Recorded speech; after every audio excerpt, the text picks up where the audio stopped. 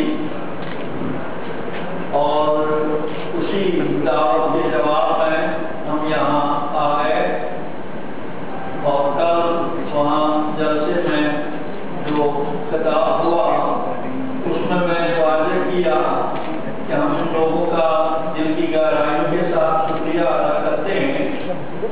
نظریاتی اختلاف کے باوجود وہ ہمارے کام کی حمایت کرتے ہیں اور بڑی جرأت مندی کے ساتھ، ہمت کے ساتھ، حوصلے کے ساتھ وہ کہتے ہیں کہ جموں کشمیر کے عوام کو حقیقت راجیہ دیا جانا چاہیے تاکہ وہ اپنے مستقبل کا فیصلہ کر سکیں۔